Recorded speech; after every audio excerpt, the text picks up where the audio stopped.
Hi, everybody. This is Ted Bauman here with Clint Lee for your Money Matters video for Monday. Clint, how are things going? We've got great weather here in Atlanta, but all we can do is go outside and enjoy it. We can't go see anybody else. So we're, carrying on as we did last week. How about you?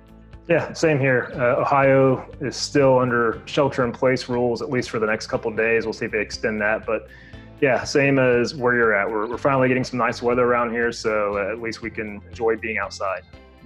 Well, just on that subject, how's your experience been with things like grocery delivery and all, and buying from Amazon and all of that? Is it working well in Ohio?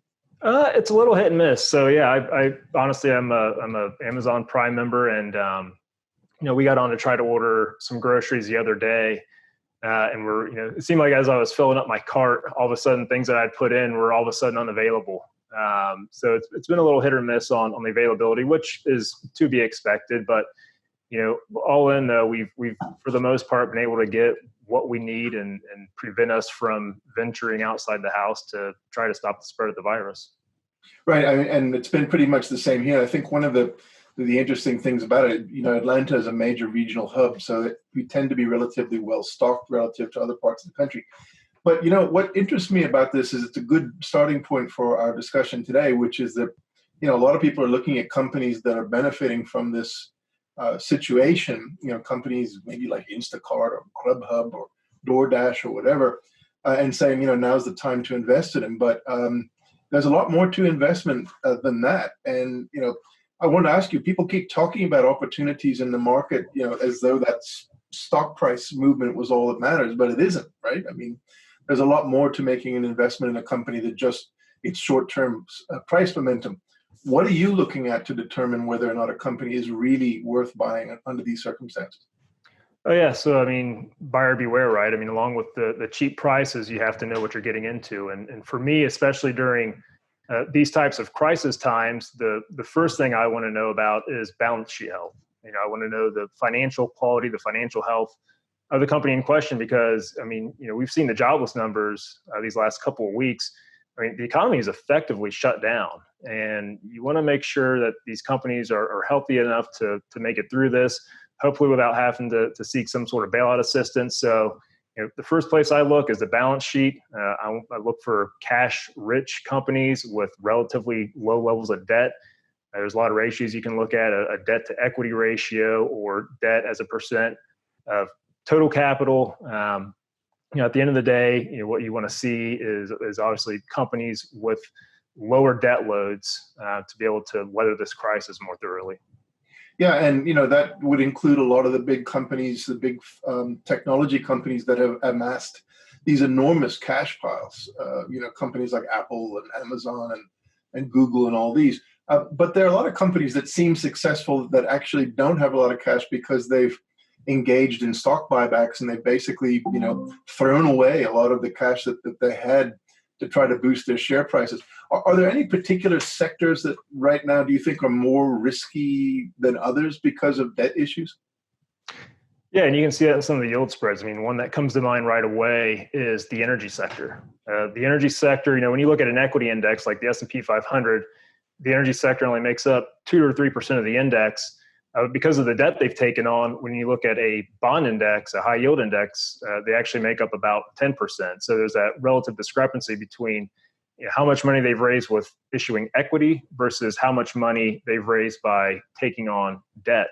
And one chart I'll actually share with you real quick to illustrate what this problem is this shows high yield spreads for junk bonds. So what you can see is that this number has spiked just within the last couple of days. This is just simply how much interest rate investors want to be compensated with above and beyond what something safe like a treasury yields.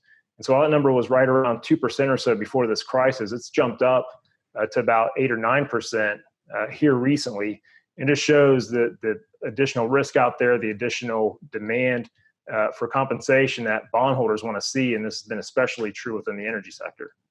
Yeah, so if somebody woke up this morning and saw that XLE, the energy ETF, was a positive gainer today, maybe because of the news coming from Saudi Arabia and Russia about oil supplies, they think, "Ooh, now's the time to buy." But what you're saying is you really got to dig deeper, and we've seen a lot of that, haven't we? I mean, we've seen companies whose prices spike because of some news, or people get the idea that they're well positioned, but then it turns out they're not. Are there any examples that really strike you as a good illustration of this, that they look like opportunities, but they actually can be very dangerous for investors? Yeah, I think you've seen opportunities like that both in the small cap and the large cap space. On the smaller cap side, there's a lot of biotech stocks that are getting a lot of attention right now. There's been this rush to develop vaccines and treatments, and I hope that all these companies are successful to help us get us through this crisis. But from the standpoint of an investor, you're not really sure who's going to come out ahead yet, and it ends up being kind of a lottery ticket game of trying to guess correctly.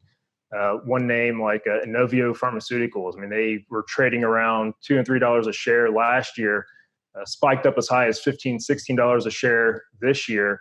They're still sporting a $1 billion market cap, $1 billion valuation, but they only had about $4 million in revenues last year. So there's just a ton of speculation right now on if they're going to be successful or not. But I mentioned you've seen it in the large cap space as well. Some of the perceived higher quality names like Clorox or Campbell Soup, that's where you start to go to, in times of crisis, these staples type of companies, and they're seeing a surge in demand right now. But that wasn't necessarily the case in these business models before the coronavirus, and this too will come to pass. And so you got to be thinking about, what's the long-term prospect of these companies once this initial surge in demand is past us. Right, because ultimately, stock price is all about earnings, and if a company like Clorox hasn't somehow magically managed to change the way it makes bleach or whatever to make it more efficient and increase its margins, that doesn't mean that its earnings are going to be higher in future, and so its stock price is probably going to go right back to where it was. Well, what about dividends? I mean, how can we be sure that we're investing in companies for dividends, but doing it safely? I imagine debt is one issue, but there might be others. What do you think? Yeah, so when you're going through the financial websites, it might be tempting to want to jump into a stock based on the dividend yield you're seeing there. But the problem with those yields is that they are based on trailing 12 months dividends. So dividends that have already been paid, dividends that might not be safe here going forward. And you could use the energy sector again as an example. I know there's a lot of energy stocks right now that are sporting dividend yields in the double digits in some cases. But with the plunge in oil prices, the outlook in terms of those companies being able to sustain those dividends is seriously in doubt. So it's just something you need to be aware of when you're looking at these yields and you think you see a good opportunity, that dividend might be in jeopardy. So, the Bauman letter, for example, has got a number of dividend-paying companies in the portfolio. And one of the things that we always focus on, besides the company's balance sheet, that it has cash. Sometimes companies want to keep paying a dividend even if they are revenue negative for a quarter or two because they want to maintain that. But so besides cash on hand, it's also the dividend safety. How much of their cash flow are they paying out in dividend? So we tend to look for companies that have that are paying out a smaller proportion of their earnings as dividends than others, because that means those dividends are more likely not to be cut. So that's an important thing for people to look to. But there's another angle here, which is something you and I have discussed, and that is the bailouts and the politics around dividends in this environment. What do you think? I see risks in some sectors that it's really important to figure out what they are. What do you think? Yeah, trying to figure out what stocks to invest in, where to go in this environment is hard enough. But now we're starting to see the prospect of these government bailout programs coming into play. And even in some cases, there's talk about Uncle Sam becoming a shareholder. We saw some of that back in the financial crisis with banks. There's speculation that the government might take an equity stake within the airlines at this point. And look, Uncle Sam is going to look out for taxpayers first and foremost, not shareholders. And there's going to be conditions, rules placed around what companies can do in terms under the terms of these bailouts. They're going to be limited on dividends they can pay. They're going to be limited on share buyback programs they can put out there. So it's important to understand that if you're looking at a sector, a company, whatever the case may be, what's the likelihood that they're going to have to get in line for a bailout, and what could that mean for shareholders down the road? Well, absolutely. I'm touched at your faith that Uncle Sam is always going to be looking out for the taxpayer first, but maybe I'm a bit of a cynic. Who knows? Certainly, it depends on how much control over the bailouts there is in Congress, as opposed to maybe just the Treasury Department. But that's another story. The thing that interests me is, recently the British banks all basically had to declare that they would not be paying dividends over the next year, and basically that was a recognition that even if they weren't getting bailouts, they were getting massive credit backstopping from the Bank of England. And of course, that's happening here as well, where the Fed is backstopping the entire financial system. Essentially, the Fed is saying, look, markets are not normal, pricing is not normal, so we're going to basically take all this debt, we're going to put it into suspended animation until the crisis is over.